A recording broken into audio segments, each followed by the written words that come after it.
Welcome to research rocks. मैं संग्राम, आप देख रहे हो रिसर्च रॉक्स। तो चलिए शुरू करते हैं आज का रिसर्च टॉक। आज के रिसर्च टॉक में मैं बताने वाला हूं आपको how to write your thesis very smartly. जैसे कि हम हमारे रिसर्च वर्क को स्मार्टली किस तरह से एज अ राइटअप फॉर्म में लिखेंगे वो बताने वाला हूं मैं आज के वीडियो में आपको। जैसे ही आप पीएचडी या फिर किसी भी एमटेक बीटेक में डिसर्टेशन पॉइंट ऑफ व्यू पे आते हो, जहां पर आपको एक थीसिस लिखना होता है, एक रिपोर्ट लिखनी होती है, तो वो रिपोर्ट कैसे लिखते हैं हम? Very smart. नॉर्मल वे से हम डिसर्टेशन लिखते हैं, हमारा सुपरवाइजर रिसर्च गाइड हमें बताता है कि हाँ आपका काम पूरा हो चुका है, आप थीसिस लिखना शुरू कर दीजिए। जिस दिन से हमारा सुपरवाइजर हमें बताता है कि हाँ आपका काम कंप्लीट हो गया है, आप आपका थीसिस लिखना शुरू कर दीजिए, वहां से आगे आप कम से कम 6 महीने उसमें इन्वेस्ट करते हो। तो मैं आपको स्मार्टली एक ट्रिक बताऊंगा जो शायद आप यूज करो और आपको वो बेनिफिशियरी साबित हो आने वाले रिसर्च वर्क में। जैसे ही आप एंटर करते हो आपके रिसर्च वर्क में, तो नंबर 1 पॉइंट ध्यान में रखना है आपको, जो चीज़ें आप कर रहे हो आपके रिसर्च ड्यूरेशन टाइम में, वो सब चीज़ें आपको नोट डाउन करनी है।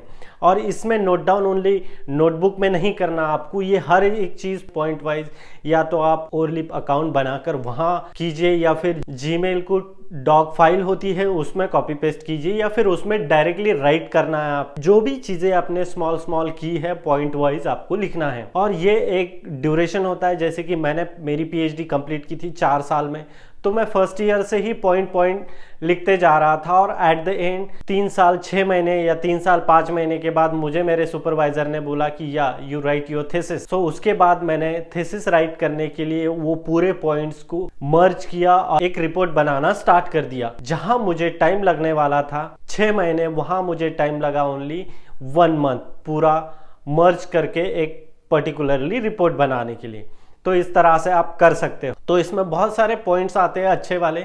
जैसे आप फर्स्ट रिसर्च आर्टिकल लिखते हो, आपका लिटरेचर रिव्यू, मैं ये रिसर्च टॉपिक को लेकर क्या रिसर्च करने वाला हूँ, इससे रिलेटेड एक बेसिक फंडामेंटल रिपोर्ट बनाते हैं हम। इसे हम रिसर्च पॉइंट ऑफ व्यू से कहते हैं लिटरेचर सर्वे। मतलब इस फील्ड में क्या क्या हुआ है और इस डोमेन में कितने परसेंटेज तक रेशो वर्क हुआ है, वो हम एक रिसर्च आर्टिकल लिखते हैं और वो कहीं और सबमिट करते हैं हम। जैसे ही सबमिट करते हो वो रिसर्च आर्टिकल आप, तो वो रिसर्च आर्टिकल तकरीबन फॉर एग्जांपल 10 पेजेस का होता है विथ रेफरेंस पकड़ के। तो 8 पेजेस आपने थ्योरी लिखी होती है, तो उस रिसर्च आर्टिकल को ही आपको इलैबोरेट करना है, जहां पर आपका चैप्टर नंबर 2 कंप्लीट हो जाएगा, लिटरेचर सर्वे। जैसे कि वो रिसर्च आर्टिकल में आपने शॉर्टकट्स लिखा होगा, तो ये उसी रिसर्च आर्टिकल को आपको इलैबोरेट करना है लार्ज स्केल पे। तकरीबन जैसे कि 8 पेज आपने वहां लिखा है, तो वो 8 पेज को आप लेकर चल जाइए 30 to 40 पेजेस तक। मतलब उसमें और ऐड करना है आपको 20 to 20 पेजेस, ताकि एक आपका चैप्टर नंबर 2 कंप्लीट हो जाए। और जहां पर इंट्रोडक्शन आता है, तो इंट्रोडक्शन आप बहुत सारे ऑप्शन है, मीडियम से, रिसर्च गेट है, गूगल स्कॉलर है, या ऐसे बहुत सारे ऑनलाइन पोर्टल्स है जहां से आप आपके रिलेटेड टॉपिक का इंट्रोडक्शन गैदर कर सकते हो। और गैदर करने के बाद उसे रीड करना है।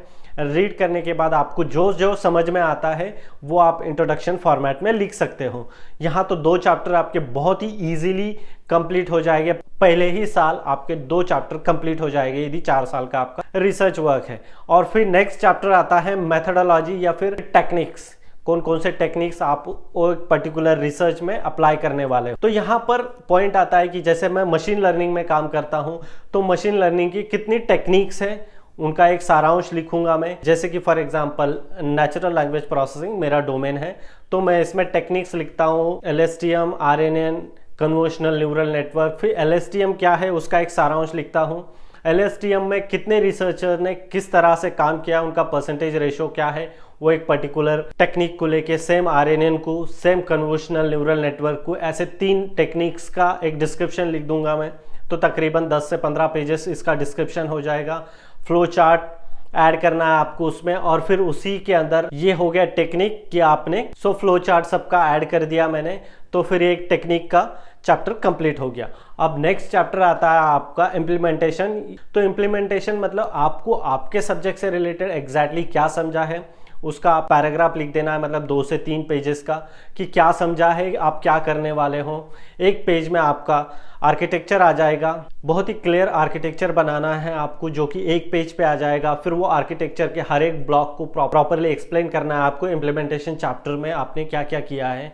फिर उस एल्गोरिदम की हेल्प से या उस आर्किटेक्चर की हेल्प से मैंने इतनी ये मशीन लर्निंग टेक्निक्स मैंने अप्लाई की थी और उसका रिजल्ट मुझे ये आया। अब इसी दौरान आपका पेपर नंबर 2 भी आता है, जो पेपर नंबर आप इम्प्लीमेंटेशन से रिलेटेड बनाते हो, मतलब एक्सपेरिमेंटल रिसर्च पेपर बनाते हो। जो एक्सपेरिमेंटल रिसर्च पेपर होता है उसको इलैबोरेट करना है आपको इम्प्लीमेंटेशन चैप्टर में। आपका इम्प्लीमेंटेशन चैप्टर भी डन हो गया और फाइनल कंक्लूजन आता है। कंक्लूजन तो आप एज इट इज़ आंखें बंद करके भी लिख सकते हो कि अभी तक क्या था, मैंने क्या किया और मेरा रिजल्ट क्या आया। तो ये मेरी नॉवेल्टी थी इस पर्टिकुलर डोमेन में एंटर करने के बाद, और इस तरह से, और ऐसे आप बहुत ही इजीली स्मार्ट वे से आपका डिसर्टेशन कंप्लीट कर सकते हो। यदि आपको ये ट्रिक पसंद आई हो तो प्लीज़ सब्सक्राइब कर दीजिए अपने यूट्यूब चैनल रिसर्च रॉक्स को और बेल आइकन को प्रेस करना ना भूलें। यदि आपको रिसर्च से रिलेटेड कोई सुझाव या सजेशन मुझे देनी हो तो प्लीज़ कमेंट करके मुझे बताइए। सो आज के वीडियो में बस इतना ही, मिलते हैं नेक्स्ट वीडियो में। टिल देन जय हिंद, वंदे मातरम।